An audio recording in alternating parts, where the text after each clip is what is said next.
Hey everybody, this is Daniel again with Legendary Garage. We're back with this F6 Green 69 RT Charger 440 automatic console shifted car here. It's going to bring you up to speed on some of the details as it pertains to the car. So as I mentioned, it's a 440 car. You'll see under the hood it's fairly original. There was a few things. This is a factory air conditioning car, but in the restoration, the owner kind of begrudgingly, but decided to upgrade the air to a more modern system. So again, factory air, but it does have the more modern 134A compressor to keep you cool on those hot days. You're also going to notice chrome valve covers. So that's not something we did just because we like chrome. Those were added by the original owner in his high school days because, hey, everybody knows chrome makes it faster. Obviously, I'm kidding, guys, but so that's why you don't see those orange valve covers. Also, this hood latch filler panel here in gloss black was an item of discussion with the owner. So in his younger days, this was done in gloss and covered in decals of all his favorite speed equipment.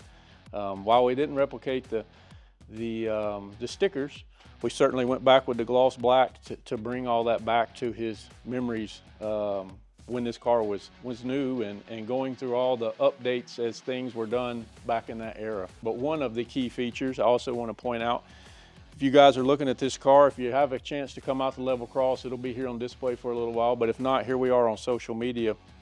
You're going to see a parking permit here. So this is from high school where the brothers drove this car to school, and in the restoration certainly wanted to save that.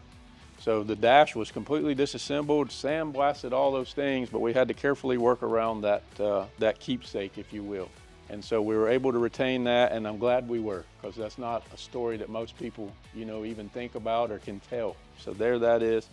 And if you get a chance between this video, or if you can come here and see it, the fit and finish on this car is very nice. We use a lot of high quality reproduction parts with a lot of skilled labor to make them fit like you see in picture here. Again, this car came from the north in its first half of its life, so quarter panels were new. The car was in an accident in the 70s, so we had to straighten some of that out. This quarter panel was in pretty far, so a lot of work was done to get that back to where you see it. So if you've got a car out there and it suffered some damage, I mean, they were cars at one point, they weren't such keepsakes, if you will. And so things happen. But if you've got that car out there and something like that has happened, let us know about it and we can probably help you fix it. There's very little we can't do here. So just glad you guys are here to see it with us and look forward to showing you more.